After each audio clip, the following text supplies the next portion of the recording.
Hello, dear students. How are you? Today we are here to discuss passive voice. Passive voice of models. Passive voice ਕੀ ਹੈ? ਸਭ ਤੋਂ ਪਹਿਲਾਂ ਆਪਾਂ ਇਸ ਦੇ ਬਾਰੇ ਜਾਣਕਾਰੀ ਹਾਸਲ ਕਰਦੇ ਹਾਂ ਕਿ what is passive voice. Passive voice, active voice ਇਹ ਜਿਹੜੇ ਨੇ ਉਹ ਸਾਡੇ ਸਿਲੇਬਸ ਦਾ ਖਾਸ ਹਿੱਸਾ ਨੇ NCERT ਦੇ ਵਿੱਚ ਜਾਂ ਪੰਜਾਬ ਸਕੂਲ ਐਜੂਕੇਸ਼ਨ ਬੋਰਡ ਦੇ ਵਿੱਚ ਜਿੰਨੇ ਵੀ ਕਲਾਸਿਸ ਨੇ ਉਹਨਾਂ ਦਾ ਜਿਹੜਾ ਸਿਲੇਬਸ ਲੱਗਾ ਹੋਇਆ ਹੈ ਪ੍ਰਿਸਕ੍ਰਾਈਬ ਕੀਤਾ ਹੋਇਆ ਹੈ ਬੋਰਡ ਵੱਲੋਂ ਉਹਨਾਂ ਦੇ ਵਿੱਚ ਐਕਟਿਵ ਵਾਇਸ ਪੈਸਿਵ ਵਾਇਸ ਦਾ ਖਾਸ ਰੋਲ ਹੈ। ਇਸ ਤੋਂ ਇਲਾਵਾ ਕਾਲਜਸ ਦੇ ਵਿੱਚ ਵੀ ਜਿਹੜੇ ਕੋਰਸਿਸ ਚੱਲ ਰਹੇ ਨੇ ਉਹਨਾਂ ਦੇ ਵਿੱਚ ਜਿਹੜਾ ਇੰਗਲਿਸ਼ ਦਾ ਜਿਹੜਾ ਸਬਜੈਕਟ ਹੈ ਉਹਦੇ ਵਿੱਚ ਵੀ ਸਾਨੂੰ ਅਕਸਰ ਪੈਸਿਵ ਵਾਇਸ ਜਿਹੜੇ ਆ ਜਾਂ ਐਕਟਿਵ ਵਾਇਸ ਪੜ੍ਹਨ ਨੂੰ ਮਿਲਦੇ ਆ। ਸੋ ਸਭ ਤੋਂ ਪਹਿਲਾਂ ਆਪਾਂ ਇਹ ਸਮਝੀਏ ਕਿ ਐਕਟਿਵ ਵਾਇਸ ਤੇ ਪੈਸਿਵ ਵਾਇਸ ਕੀ ਹੈ, ਇਹਨਾਂ ਦੀ ਲੋੜ ਕਿਉਂ ਪੈਂਦੀ ਹੈ, ਇਹਦੀ ਕਿੱਥੇ ਕਿੱਥੇ ਤੇ ਕਿਵੇਂ ਕਿਵੇਂ ਵਰਤੋਂ ਹੁੰਦੀ ਹੈ, ਇਸ ਦਾ ਸਟਰਕਚਰ ਕੀ ਹੈ, ਇਸ ਦੀ ਬਣਤਰ ਕੀ ਹੈ, ਇਹ ਬਣਦਾ ਕਿਸ ਤਰ੍ਹਾਂ ਹੈ। ਸ਼ੁਰੂ ਤੋਂ ਜਿਹੜਾ ਵਾ ਪੈਸਿਵ ਵਾਇਸ ਦਾ ਜਿਹੜਾ ਪਹਿਲਾਂ ਆਪਾਂ ਗੱਲ ਕਰਾਂਗੇ ਮਾਡਲਸ ਦੀ, ਕਿਉਂਕਿ ਪੁਰਾਣੀਆਂ ਵੀਡੀਓਜ਼ ਦੇ ਵਿੱਚ in the previous videos we have discussed models. So ਜਿਹੜੇ ਉਹ ਮਾਡਲ ਡਿਸਕਸ ਕੀਤੇ ਆ ਮੈਂ ਚਾਹਾਂਗਾ ਕਿ ਨਾਲ ਦੀ ਨਾਲ ਆਪਾਂ ਉਹਨਾਂ ਦੇ ਪੈਸਿਵ ਵਾਇਸ ਵੀ ਕਰ ਲਈਏ, ਕਿਉਂਕਿ ਜਿਵੇਂ ਜਿਵੇਂ ਨਾਲ ਦੀ ਨਾਲ ਕਰੀ ਚੱਲਾਂਗੇ ਤਾਂ ਆਪਾਂ ਨੂੰ ਹੋਰ ਆਸਾਨੀ ਹੋਏਗੀ ਪੈਸਿਵ ਵਾਇਸ ਨੂੰ ਸਮਝਣ ਦੇ ਵਿੱਚ ਕਿ ਪੈਸਿਵ ਵਾਇਸ ਕੀ ਹੈ। ਇਸ ਤੋਂ ਇਲਾਵਾ ਜਦੋਂ ਆਪਾਂ ਅਗਲੀਆਂ ਵੀਡੀਓਜ਼ ਟੈਂਸਸ ਦੀਆਂ ਬਣਾਵਾਂਗੇ ਤਾਂ ਉਹਨਾਂ ਦੇ ਵਿੱਚ ਆਪਾਂ ਉਹ ਟੈਂਸਸ ਦੇ ਪੈਸਿਵ ਵਾਇਸ ਜਿਹੜੇ ਆ ਉਹ ਬਣਾਵਾਂਗੇ। ਸੋ ਜਿਹੜਾ ਮਾਡਲਸ ਦਾ ਪੈਸਿਵ ਵਾਇਸ ਹੈ ਇਹ ਬੜਾ ਈਜ਼ੀ ਹੈ, ਇਹਦੇ ਵਿੱਚ ਕੋਈ ਖਾਸ ਇੰਨੀ ਆਪਾਂ ਨੂੰ ਸਮਝਣ ਵਾਲੀ ਗੱਲ ਨਹੀਂ ਹੈ ਕਿ ਇਹ ਕਿਸ ਤਰ੍ਹਾਂ ਬਣਨਾ ਹੈ। ਇਹ ਸ਼ੁਰੂ ਕਰਨ ਤੋਂ ਪਹਿਲਾਂ ਮੈਂ ਚਾਹਾਂਗਾ ਕਿ ਆਪਾਂ ਪੈਸਿਵ ਵਾਇਸ ਦੇ ਬਾਰੇ ਡਿਸਕਸ ਕਰੀਏ ਕਿ ਪੈਸਿਵ ਵਾਇਸ ਕੀ ਹੈ। ਜਿਹੜਾ ਐਕਟਿਵ ਵਾਇਸ ਹੈ ਉਹਦੇ ਵਿੱਚ ਹਮੇਸ਼ਾ ਜਿਹੜਾ ਐਕਸ਼ਨ ਹੈ ਉਹ ਕੰਸਨਟਰੇਟ ਹੁੰਦਾ ਹੈ ਸਬਜੈਕਟ ਦੇ ਉੱਪਰ ਕਿ ਕਿਸ ਬੰਦੇ ਨੇ ਕੰਮ ਕੀਤਾ ਹੈ, ਕਿਹੜਾ ਬੰਦਾ ਜਾ ਰਿਹਾ ਹੈ, ਕਿਹੜਾ ਬੰਦਾ ਖੇਡ ਰਿਹਾ ਹੈ, ਕਿਹੜਾ ਬੰਦਾ ਪੜ੍ਹਾ ਰਿਹਾ ਹੈ, ਕਿਹੜਾ ਬੰਦਾ ਖਾਣਾ ਖਾ ਰਿਹਾ ਹੈ, ਕੌਣ ਕੀ ਕਰ ਰਿਹਾ ਹੈ। ਪਰ ਜਿਹੜਾ ਪੈਸਿਵ ਵਾਇਸ ਹੈ ਇਹਦੇ ਵਿੱਚ ਇਸ ਦੇ ਉਲਟ ਆਪਾਂ ਸਬਜੈਕਟ ਨੂੰ ਨਾ ਤਰਜੀਹ ਦੇ ਕੇ ਪ੍ਰੈਫਰੈਂਸ ਦੇ ਕੇ ਸਗੋਂ ਵਰਬ ਨੂੰ ਤਰਜੀਹ ਦਿੰਦੇ ਹਾਂ ਕਿ ਕੀ ਕੀਤਾ ਜਾ ਰਿਹਾ ਹੈ, ਕੀ ਕੀਤਾ ਜਾ ਰਿਹਾ ਹੈ। ਜਿਵੇਂ ਚਾਹ ਪੀਤੀ ਜਾ ਰਹੀ ਹੈ, ਅਖਬਾਰ ਪੜ੍ਹੀ ਜਾ ਰਹੀ ਹੈ, ਸੱਚ ਬੋਲਿਆ ਜਾ ਰਿਹਾ ਹੈ। ਹੁਣ ਜਿਹੜੀ ਬੋਲੇ ਜਾ ਰਹੇ ਦੀ ਗੱਲ ਹੈ ਉਹ ਉੱਥੇ ਆਪਾਂ ਜਿਹੜਾ ਵਾ ਉਹ ਪੈਸਿਵ ਵਾਇਸ 'ਚ ਪੜ੍ਹਾਂਗੇ ਕਿ ਕੌਣ ਕਰ ਰਿਹਾ ਹੈ, ਇਹ ਛੱਡ ਕੇ ਕੀ ਹੋ ਰਿਹਾ ਹੈ, ਇਸ ਦੀ ਗੱਲ ਜਿਹੜੀ ਹੈ ਉਹ ਹਮੇਸ਼ਾ ਪੈਸਿਵ ਵਾਇਸ 'ਚ ਹੁੰਦੀ ਹੈ। ਐਕਟਿਵ ਵਾਇਸ ਜਿਹੜਾ ਹੈ ਉਹ ਸਬਜੈਕਟ ਦੀ ਗੱਲ ਕਰਦਾ ਹੈ ਕਿ ਸਬਜੈਕਟ ਕਰਨ ਵਾਲਾ ਹੈ, ਪਰ ਜਿਹੜਾ ਪੈਸਿਵ ਵਾਇਸ ਹੈ ਵਾਇਸ ਹੈ ਇਹਦੇ ਵਿੱਚ ਵਰਬ ਦੀ ਗੱਲ ਹੈ, ਇਹਦੇ ਵਿੱਚ ਐਕਸ਼ਨ ਦੀ ਗੱਲ ਹੈ ਕਿ ਆਹ ਕੰਮ ਹੋ ਰਿਹਾ ਹੈ।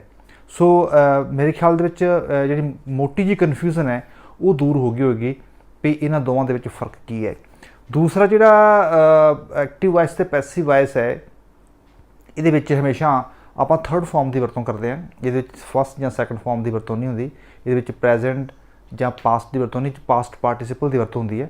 ਸੋ ਜਿੰਨੇ ਵੀ ਮਾਡਲਸ ਨੇ ਆਪਾਂ ਜਿਹੜੇ ਪਹਿਲਾਂ ਪੜ੍ਹ ਕੇ ਹਟੇ ਹਾਂ ਇਸ ਤੋਂ ਪਹਿਲਾਂ ਜਿਵੇਂ ਕੈਨ ਹੈ, ਕੁਡ ਹੈ, ਵਿਲ ਹੈ ਜਾਂ ਸ਼ੈਲ ਹੈ, ਸ਼ੁੱਡ ਹੈ, ਮੇ ਹੈ, ਮਾਈਟ ਹੈ ਵਗੈਰਾ ਵਗੈਰਾ, ਜਿੰਨੇ ਵੀ ਮਾਡਲਸ ਨੇ ਇਹਨਾਂ ਨੂੰ ਜਦੋਂ ਆਪਾਂ ਪੈਸਿਵ ਵਾਇਸ ਚੇਂਜ ਕਰਦੇ ਹਾਂ ਤਾਂ ਇਹਦਾ ਇੱਕ ਸੌਖਾ ਤਰੀਕਾ ਇਹ ਹੈ ਕਿ ਇਹਦੇ ਨਾਲ ਸਾਰਿਆਂ ਦੇ ਨਾਲ ਬੀ ਲੱਗ ਕੇ ਤੇ ਥਰਡ ਵਰਬ ਦੀ ਵਰਤੋਂ ਹੋਏਗੀ, ਵਰਬ ਦੀ ਥਰਡ ਫਾਰਮ ਦੀ ਵਰਤੋਂ ਹੋਏਗੀ। ਇਹਨਾਂ ਨਾਲ ਆਪਾਂ ਬੀ ਦੀ ਵਰਤੋਂ ਬੀ ਲਾ ਕੇ ਤੇ ਥਰਡ ਫਾਰਮ ਦੀ ਵਰਤੋਂ ਕਰਦੇ ਹਾਂ। ਜਿਸ ਤਰ੍ਹਾਂ I can do this work can be done by me. So ਹੁਣ ਆਪਾਂ ਸਿੱਖਦੇ ਹਾਂ ਕਿ ਇਹਨਾਂ ਨੂੰ ਆਪਾਂ ਸੈਂਟੈਂਸਿਸ ਵਿੱਚ ਕਿਸ ਤਰ੍ਹਾਂ ਵਰਤਣਾ ਹੈ, ਇਸ ਨੂੰ ਸੈਂਟੈਂਸਿਸ ਵਿੱਚ ਆਪਾਂ ਕਿਵੇਂ ਯੂਜ਼ ਕਰਨਾ ਹੈ। ਹੁਣ ਆਪਾਂ ਇਸ ਦੀ ਫਾਰਮੇਸ਼ਨ ਦੀ ਗੱਲ ਕਰਦੇ ਹਾਂ ਕਿ ਜਿਸ ਤਰ੍ਹਾਂ ਐਕਟਿਵ ਵਾਇਸ ਦੇ ਵਿੱਚ ਸਬਜੈਕਟ ਆਉਂਦਾ ਹੈ, ਹੈਲਪਿੰਗ ਵਰਬ ਆਉਂਦਾ ਹੈ, ਵਰਬ ਆਉਂਦਾ ਹੈ, ਆਬਜੈਕਟ ਆਉਂਦਾ ਹੈ। ਜਦੋਂ ਪੈਸਿਵ ਵਾਇਸ ਚੇਂਜ ਕਰਾਂਗੇ ਆਪਾਂ ਤਾਂ ਫਿਰ ਇਹਦੇ ਕੁਝ ਹਿੱਸੇ ਬਦਲ ਜਾਣਗੇ। ਜਿਵੇਂ ਜਿਹੜਾ ਸਬਜੈਕਟ ਹੈ ਉਹ ਆਬਜੈਕਟ ਬਣ ਜਾਏਗਾ, ਜਿਹੜਾ ਆਬਜੈਕਟ ਹੈ ਉਹ ਸਬਜੈਕਟ ਬਣ ਜਾਏਗਾ ਹੈਲਪਿੰਗ ਵਰਬ ਦਾ, ਤੇ ਜਿਹੜਾ ਵਰਬ ਹੈ ਉਹ ਉਵੇਂ ਰਹੇਗਾ। ਹਮੇਸ਼ਾ ਤੁਸੀਂ ਇਹ ਯਾਦ ਰੱਖਣਾ ਹੈ ਕਿ ਚਾਹੇ ਐਕਟਿਵ ਵਾਇਸ ਵਿੱਚ ਕੋਈ ਵੀ ਵਰਬ ਦੀ ਫਾਰਮ ਹੋਵੇ, ਜਦੋਂ ਪੈਸਿਵ ਵਾਇਸ 'ਚ ਬਦਲੇਗੀ ਤਾਂ ਉਹ ਹਮੇਸ਼ਾ ਥਰਡ ਫਾਰਮ ਹੀ ਬਣੇਗੀ। ਪੈਸਿਵ ਵਾਇਸ ਦੇ ਵਿੱਚ ਹਮੇਸ਼ਾ ਤੁਸੀਂ ਅੱਖਾਂ ਮੀਟ ਕੇ ਥਰਡ ਫਾਰਮ ਹੀ ਲਾਉਣੀ ਹੈ। ਸੋ ਇਹਦੇ ਵਿੱਚ ਕੋਈ ਕਨਫਿਊਜ਼ਨ ਨਹੀਂ ਹੈ। ਜਿਹੜਾ ਸਬਜੈਕਟ ਹੈ ਉਹ ਆਬਜੈਕਟ ਬਣ ਜਾਏਗਾ, ਜਿਹੜਾ ਆਬਜੈਕਟ ਹੈ ਉਹ ਸਬਜੈਕਟ ਦੇ ਰੂਪ ਵਿੱਚ ਆ ਜਾਏਗਾ, ਜਿਹੜਾ ਹੈਲਪਿੰਗ ਵਰਬ ਹੈ ਉਹ ਉਸੇ ਥਾਂ 'ਤੇ ਰਹੇਗਾ, ਸਬਜੈਕਟ ਤੋਂ ਬਾਅਦ ਆਏਗਾ, ਜਿਹੜਾ ਵਰਬ ਹੈ ਉਹ ਹੈਲਪਿੰਗ ਵਰਬ ਤੋਂ ਬਾਅਦ ਆਏਗਾ, ਇਹ ਜਿਹੜਾ ਇਸ ਦਾ ਮੇਨ ਫਾਰਮੂਲਾ ਹੈ ਇਸ ਨੂੰ ਸਮਝਣ ਦਾ। ਜਿਵੇਂ ਆਪਾਂ ਹੁਣ ਇੱਕ ਐਗਜ਼ਾਮਪਲ ਲੈ ਕੇ ਸਮਝਦੇ ਇਸ ਨੂੰ, ਹੀ can do this work, he can do this work, he can do this work. ਹੁਣ ਜੇਕਰ ਆਪਾਂ ਇਸ ਨੂੰ ਚੇਂਜ ਕਰਾਂਗੇ ਇਸ ਫਾਰਮੂਲੇ ਦੇ ਅਕੋਰਡਿੰਗਲੀ ਤਾਂ ਫਿਰ ਜਿਹੜਾ ਦਿਸ ਵਰਕ ਹੈ ਉਹ ਇੱਕ ਆਬਜੈਕਟ ਹੈ, ਉਹ ਪਹਿਲਾਂ ਆਏਗਾ। ਦਿਸ ਵਰਕ ਕੈਨ ਦਾ ਕੈਨ ਆ ਗਿਆ, ਕਿਉਂਕਿ ਆਪਾਂ ਵੇਖਿਆ ਸੀਗਾ ਅੱਗੇ ਪੜ੍ਹਿਆ ਸੀਗਾ ਕਿ ਕੈਨ ਦੇ ਨਾਲ ਕੈਨ ਬੀ, ਕੁਡ ਨਾਲ ਕੁਡ ਬੀ, ਸ਼ੈਲ ਨਾਲ shall be, shall be, should ਨਾਲ ਸ਼ੁੱਡ ਬੀ, ਵਿਲ ਨਾਲ ਵਿਲ ਬੀ, ਮੇ ਨਾਲ ਮੇ ਬੀ, ਮਾਈਟ ਨਾਲ ਮਾਈਟ ਬੀ। ਸੋ ਇੱਥੇ ਕੈਨ ਦਾ ਕੈਨ ਬੀ ਬਣ ਗਿਆ। This work can be do, ਹੁਣ ਡੂ ਦੀ ਥਰਡ ਫਾਰਮ ਡਨ ਹੈ, do did done. This work can be done by him.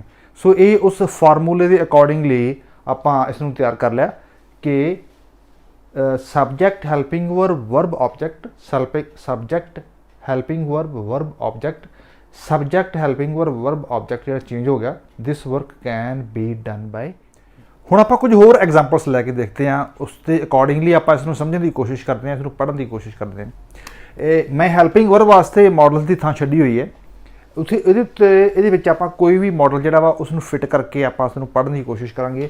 Suppose ਮੈਂ ਲਿਖਿਆ ਕਿ ਹੀ ਡੈਸ਼ ਸਿੰਗ ਅ ਸੌਂਗ, ਮੈਂ ਇੱਥੇ ਲਿਖਤਾ ਹੀ ਕੈਨ ਸਿੰਗ ਅ ਸੌਂਗ, ਤਾਂ ਫਿਰ ਇਹ ਕੀ ਬਣੇਗਾ, ਅ ਸੌਂਗ, ਕੈਨ ਦਾ ਕੈਨ ਬੀ, ਸਿੰਗ ਦਾ ਸੰਗ। ਹੁਣ ਤੁਸੀਂ ਬੇਸ਼ੱਕ ਤੁਸੀਂ ਆਬਜੈਕਟ ਲਿਖਣਾ ਹੈ ਲਿਖੋ, ਨਹੀਂ ਲਿਖਣਾ ਰਹਿਣ ਦਿਓ, ਤੁਹਾਡੀ ਮਰਜ਼ੀ ਹੈ।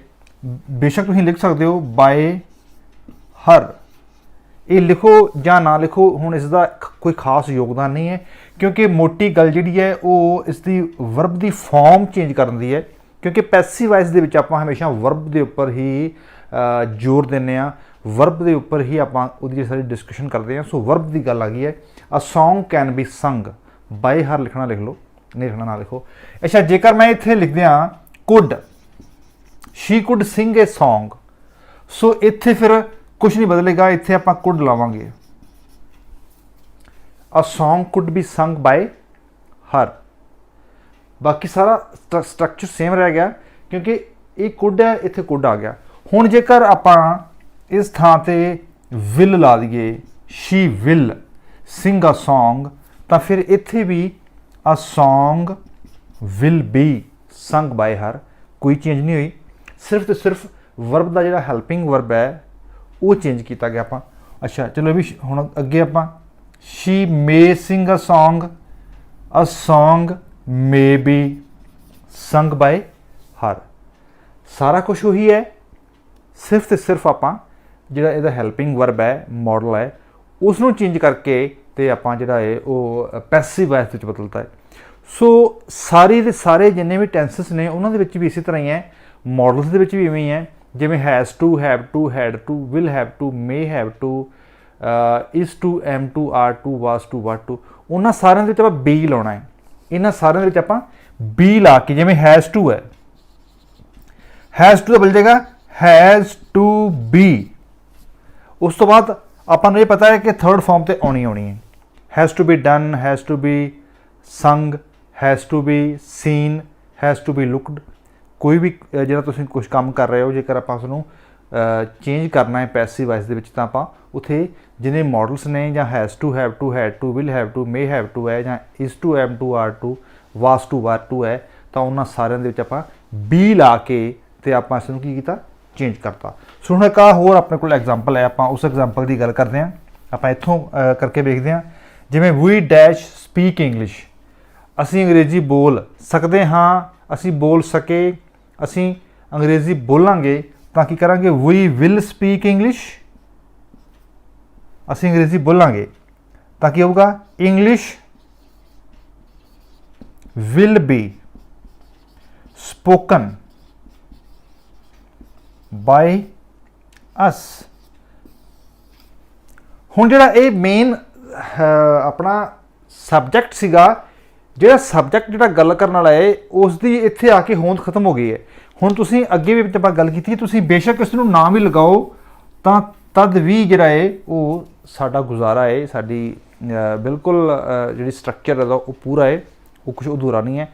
ਕਿਉਂਕਿ ਮੈਂ ਇੱਕ ਵਾਰ ਫਿਰ ਇਸ ਚੀਜ਼ ਨੂੰ ਦੁਹਰਾ ਦਿਆਂ ਕਿ ਇਹਦੇ ਵਿੱਚ ਪੈਸਿਵ ਵਾਇਸ ਦੇ ਵਿੱਚ ਸਬਜੈਕਟ ਮੁੱਖ ਨਹੀਂ ਹੁੰਦਾ, ਪੈਸਿਵ ਵਾਇਸ ਦੇ ਵਿੱਚ ਹਮੇਸ਼ਾ ਵਰਬ ਮੁੱਖ ਹੈ, ਹਮੇਸ਼ਾ ਐਕਸ਼ਨ ਮੁੱਖ ਹੈ ਕਿ ਹੋ ਕੀ ਰਿਹਾ ਹੈ, ਕੌਣ ਕਰ ਰਿਹਾ ਹੈ ਡਜ਼ਨਟ ਮੈਟਰ, ਕੀ ਹੋ ਰਿਹਾ ਹੈ the thing is that matter. So ਅੱਜ ਆਪਾਂ ਮਾਡਲ ਦੀ ਗੱਲ ਕੀਤੀ ਹੈ, ਮੈਨੂੰ ਆਸ ਹੈ ਕਿ ਤੁਸੀਂ ਇਸ ਦੀ ਪ੍ਰੈਕਟਿਸ ਕਰੋਗੇ। ਮੇਨ ਤਾਂ ਸਾਰਾ ਕੁਝ ਫਾਰਮੂਲੇ 'ਤੇ ਡਿਪੈਂਡ ਕਰਦਾ ਹੈ। ਬੇਸ਼ੱਕ ਆਪਾਂ ਇਹਦੇ 100 ਸੈਂਟੈਂਸ ਲਿਖ ਕੇ ਵੇਖ ਲਈਏ, 200 ਲਿਖ ਲਈਏ, ਜਦ ਤੱਕ ਤੁਸੀਂ ਆਪਣੇ ਤੌਰ ਤੇ ਪ੍ਰੈਕਟਿਸ ਨਹੀਂ ਕਰੋਗੇ ਤਦ ਤੱਕ ਇਸ ਦਾ ਜਿਹੜਾ ਹੈ ਉਹ ਤੁਹਾਨੂੰ ਸਮਝ ਨਹੀਂ ਆਏਗਾ। ਸੋ ਆਪ ਪ੍ਰੈਕਟਿਸ ਕਰਨੀ ਹੈ ਆਪਾਂ, ਜਿੰਨੀ ਜ਼ਿਆਦਾ ਤੁਸੀਂ ਆਪਣੇ ਤੌਰ ਤੇ ਪ੍ਰੈਕਟਿਸ ਕਰੋਗੇ ਉਨੀ ਤੁਹਾਨੂੰ ਇਸ ਚੀਜ਼ ਦੀ ਛੇਤੀ ਸਮਝ ਆਏਗੀ। ਹੁਣ ਆਪਾਂ ਮਾਡਲਸ ਪਹਿਲਾਂ ਕੀਤੇ ਨੇ, ਤੁਸੀਂ ਆਪਣੀਆਂ ਕਾਪੀਜ਼ ਲੈ ਕੇ ਮਾਡਲਸ ਵੇਖਣੇ ਨੇ। ਮਾਡਲਸ ਵੇਖਣ ਤੋਂ ਬਾਅਦ, ਉਹਨਾਂ ਨੂੰ ਪੜ੍ਹਨ ਤੋਂ ਬਾਅਦ, ਉਹਨਾਂ ਨੂੰ ਸੁਣਨ ਤੋਂ ਬਾਅਦ, ਉਹਨਾਂ ਨੂੰ ਰਿਵਾਈਜ਼ ਕਰਨ ਤੋਂ ਬਾਅਦ ਤੁਸੀਂ ਉਹਨਾਂ ਸੈਂਟੈਂਸਸ ਨੂੰ ਆਪਣੇ ਤੌਰ ਤੇ ਪੈਸਿਵ ਵਾਇਸ ਦੇ ਵਿੱਚ ਬਦਲਣ ਦੀ ਕੋਸ਼ਿਸ਼ ਕਰਨੀ ਹੈ। So thank you very much.